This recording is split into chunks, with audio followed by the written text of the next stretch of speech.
All right, so today we are diving deep into a warship that I think really captures the imagination. Yeah, The Zumwalt-Class Destroyer. When you picture like the future of naval warfare, I think this is the kind of thing that comes to mind. yeah, absolutely. Very futuristic looking, very kind of sleek and angular. Yeah.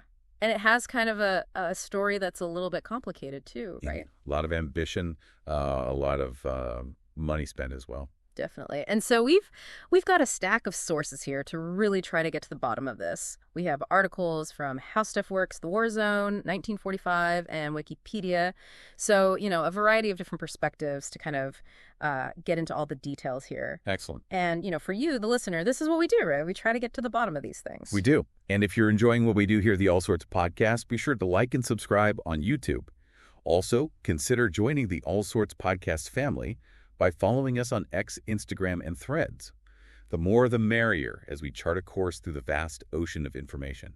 Yeah, we love to, raise the sails, explore new areas, cast a wider net. We really appreciate coming along for the ride. Absolutely. We couldn't do it without our wonderful listeners. Yeah, so definitely check out, the rest of what we do. We've got a lot of other great deep dives into all sorts of things. But getting back to the Zumwalt, I think our mission today is to understand what makes it unique, what it was really designed to do, and then why things haven't quite gone according to plan, as we kind of hinted at.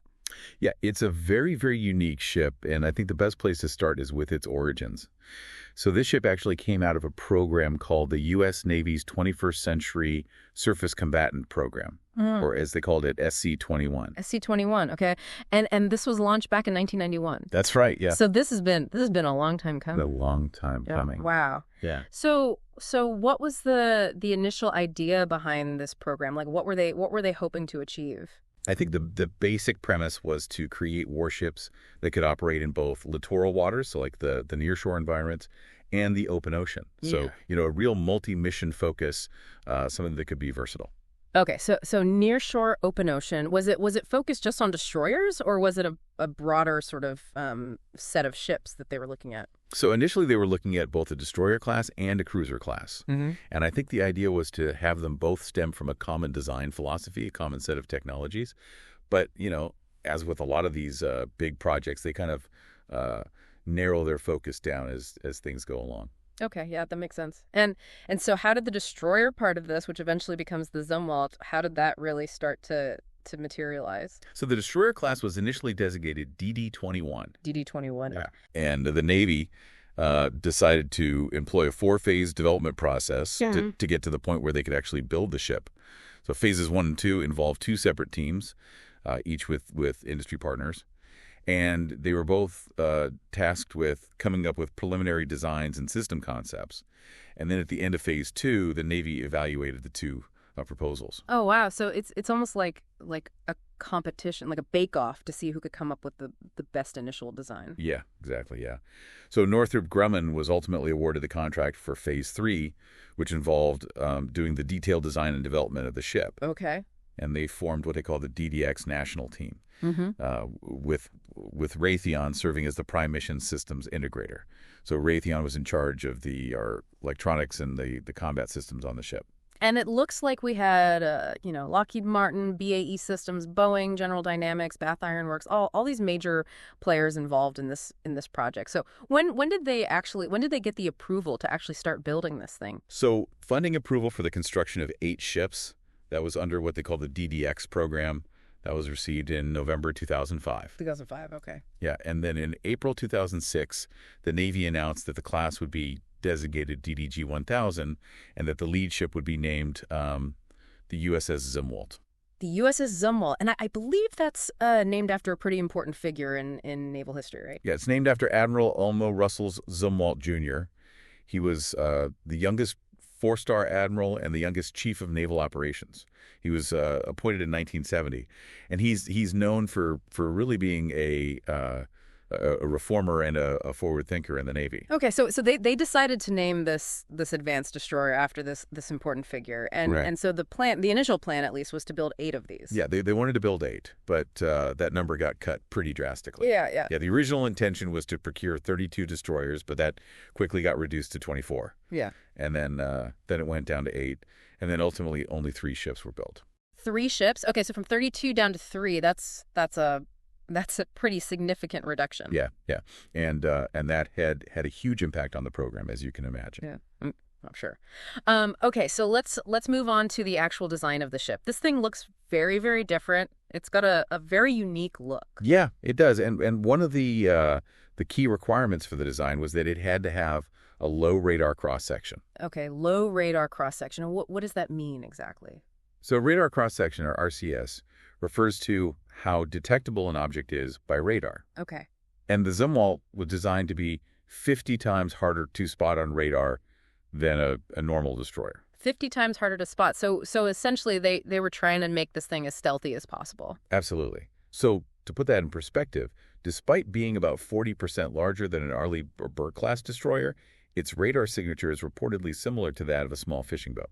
Wow. Yeah, very stealthy. Okay, so how did they achieve that? Like what design choices led to that? So, I mean, the first thing you notice is the shape of the ship, right? It's got this very distinctive low angular deck house, very sharp angles. Mm-hmm. And then the hull is what they call a tumble home hull. So instead of curving outwards above the waterline, it actually slopes inwards. Okay. So it's almost like they were trying to deflect the radar waves away from the sensors. Exactly, yeah. So by using these sharp angles and this tumble home hull, they could redirect the radar waves away from the receiver, making it much harder for the radar to detect the ship. Wow, that's pretty clever. And does the tumble home hull have any other benefits besides just the stealth aspects? Yeah, so it also improves the ship's seakeeping qualities. So it allows the ship to cut through waves more efficiently. And that can reduce both the acoustic signature and the infrared signature of the ship. Okay, so it's not just about being hard to see on radar. It's also about reducing its noise and its heat signature as well. Yeah. And what about the actual materials that they used in the construction? Did that play a role in the stealthiness as well? So they were very careful about where they placed the communications equipment.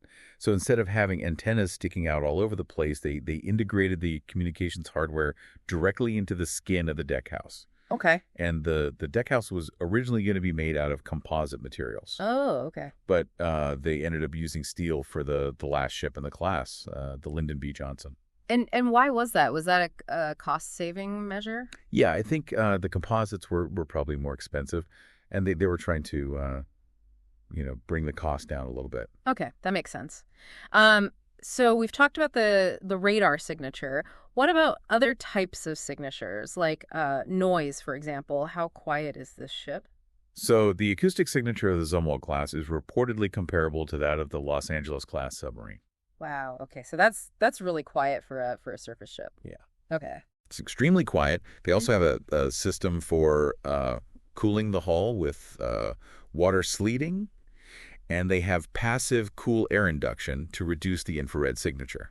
Okay, so they've really thought about every possible way to make this thing hard to detect. Yeah, they wanted to make it as stealthy as possible across the board. Wow, impressive. All right, so let's talk about the power plant, the engines. How is this thing powered? So it has a very modern propulsion system. It's called an integrated power system, Okay. or IPS, and it's basically a type of turboelectric drive. So you have 4 Rolls-Royce MT-30 gas turbines that drive generators, and these generators produce a total of 78 megawatts of electricity. 78 megawatts of electricity. That's a lot of power. That is a lot of power, yeah. Wow. So what are the benefits of having this kind of system, this integrated power system? Well, the main benefit is that it allows you to distribute power to all the different systems on the ship very efficiently. So you can power the propulsion system, you can power the weapon systems, you can power all the sensors and everything else on the ship. So it's almost like having like a power grid for the entire ship. Yeah, exactly. That's cool. And it also provides a lot of reserve power. So even when the ship is cruising at 20 knots, it still has 58 megawatts of reserve power available. 58 megawatts of reserve power. Yeah. That's incredible. And what was all that reserve power intended for?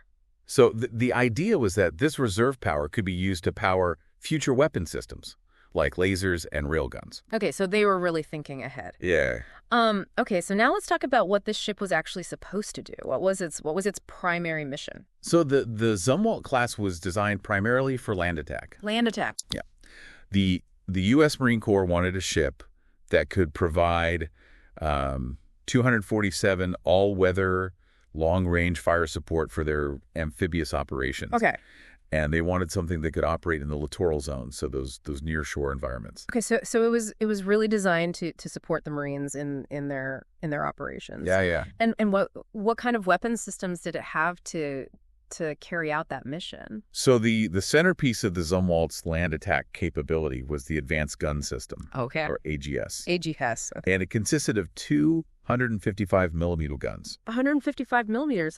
That's pretty big. Yeah, it's a very large caliber gun for a warship. Yeah. And these guns were designed to fire a special type of projectile called the long-range land attack projectile. Long-range land attack projectile. Okay, what was so special about that projectile? Well, it was a precision-guided projectile that used GPS guidance, and it had around 83 nautical miles. Some sources say up to 100 miles. Wow. So these guns could really reach out and touch targets far inland. Yeah, that's pretty impressive range. Yeah. And how fast could these guns fire? So each gun could fire up to 10 rounds per minute. 10 rounds per minute per gun. So you could put out a lot of firepower with these things. Yeah, yeah. And they had a lot of ammunition. The original design called for up to 750 rounds per gun. Some sources say they had a total capacity of 670 to 990 rounds. Wow. Okay, so they were definitely prepared for a sustained engagement. Yep.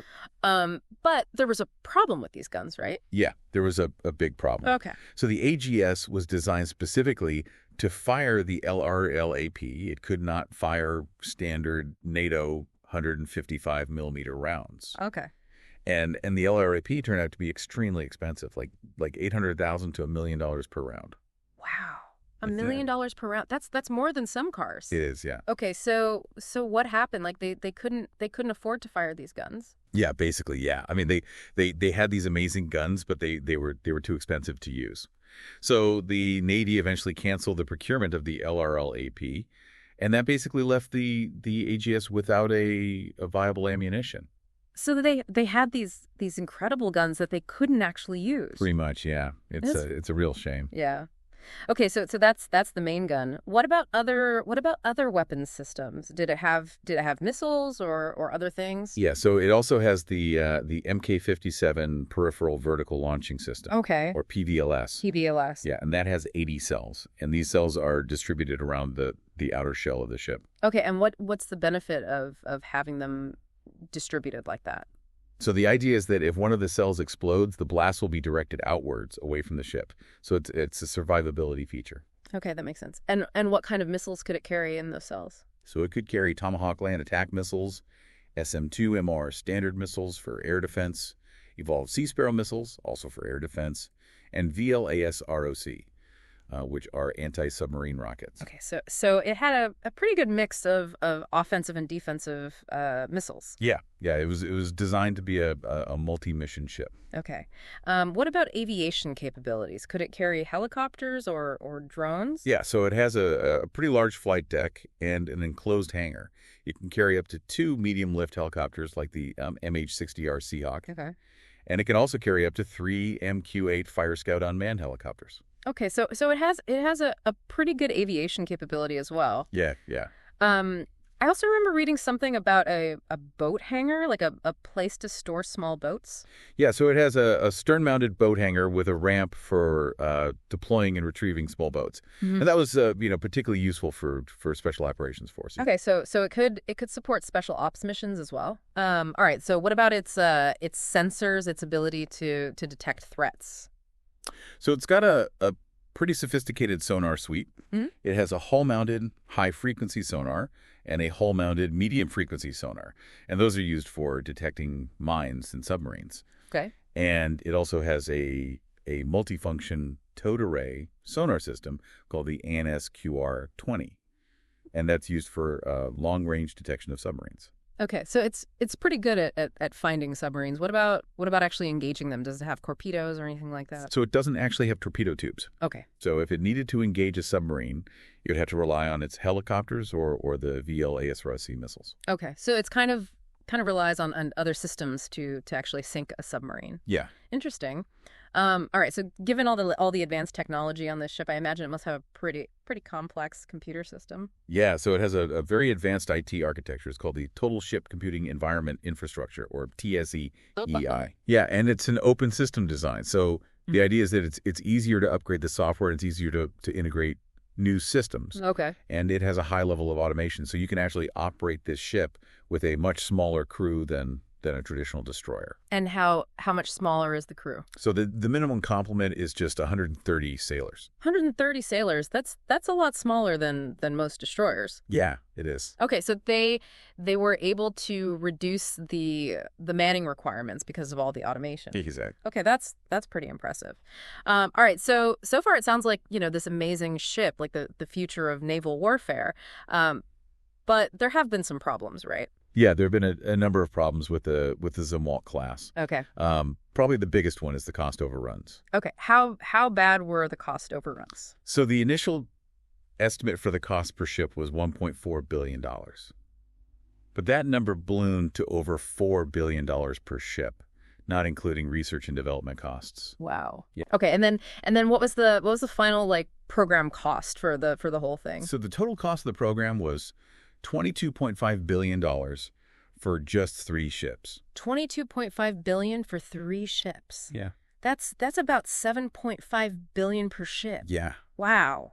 And some sources say it was even higher, like close to $8 billion per ship. That's crazy. Yeah. That's more than an aircraft carrier. It is, yeah. It was a huge problem for the program. Yeah. And these cost overruns were so bad that they actually triggered what's called a Nunn-McCurdy Amendment breach, right? That's right, yeah.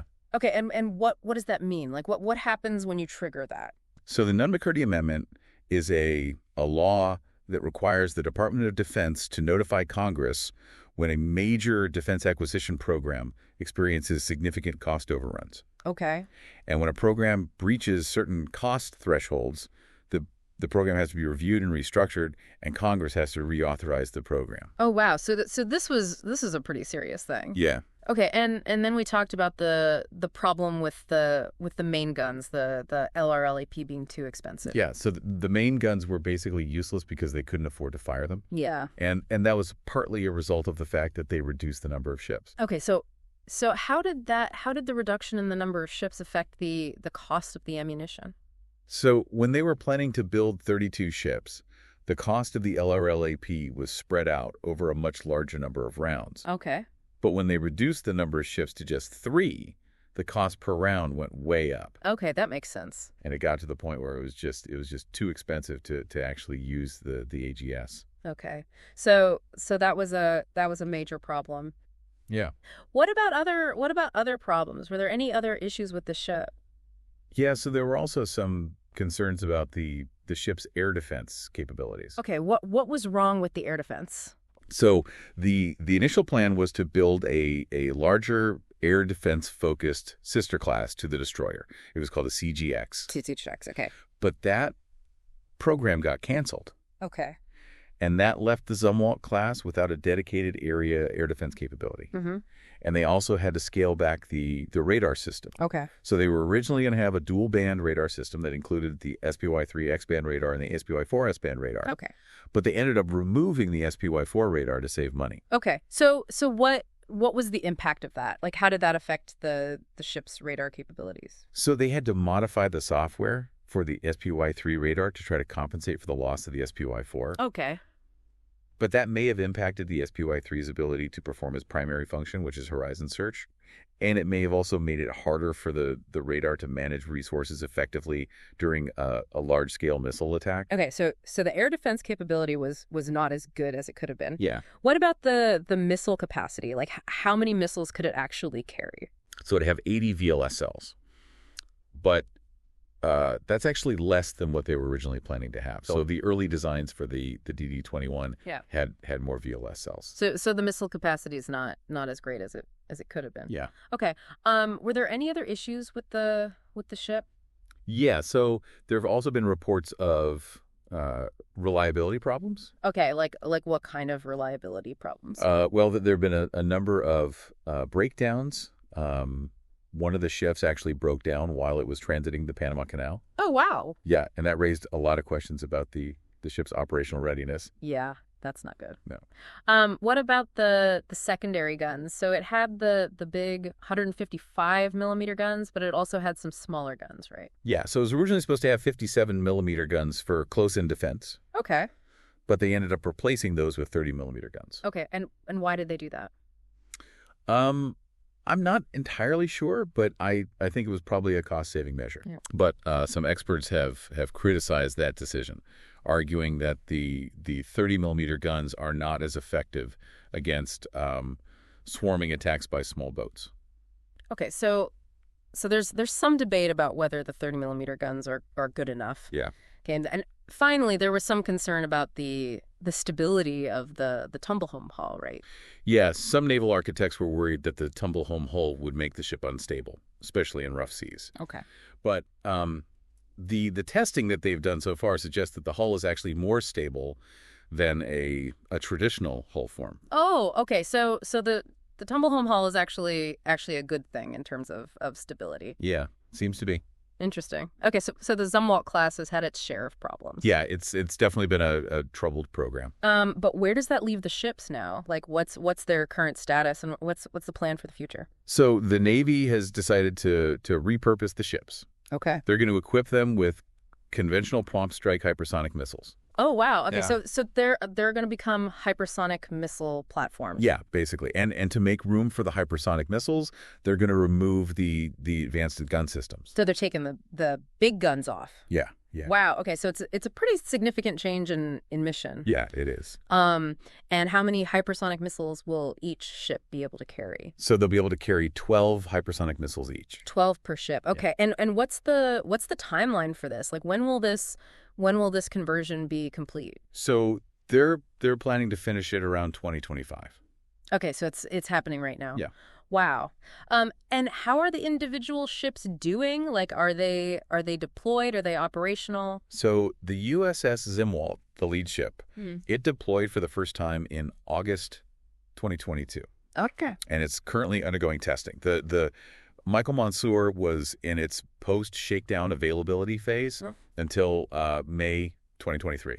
So it should be getting ready to deploy soon. And the Lyndon B. Johnson is still at the shipyard. Okay. It's having its combat systems installed and activated. Okay. Yeah. All right. So they're all at various stages of readiness. Yep. But the plan is to eventually have all three of them operational as hypersonic missile platforms. That's right. Okay, well, so this has been a really fascinating deep dive into the Zumwalt class. So for you, the listener, I guess the question is, what do you make of this story? Is this a bold vision that just stumbled because of all these problems, or is it more of a testament to the fact that pushing the boundaries of technology is really hard, and sometimes you're going to have setbacks and course corrections? Yeah, it's a really interesting case study, I think, and it raises a lot of questions about the future of naval warfare. I mean, given all the money that was spent on this program, and the fact that they ultimately had to change its mission so drastically, what does that tell us about the challenges of developing new warships in the 21st century, and is its future as a hypersonic missile platform, is that a redemption for the program, or is it just a way to try to salvage something from a project that didn't really work out the way they planned?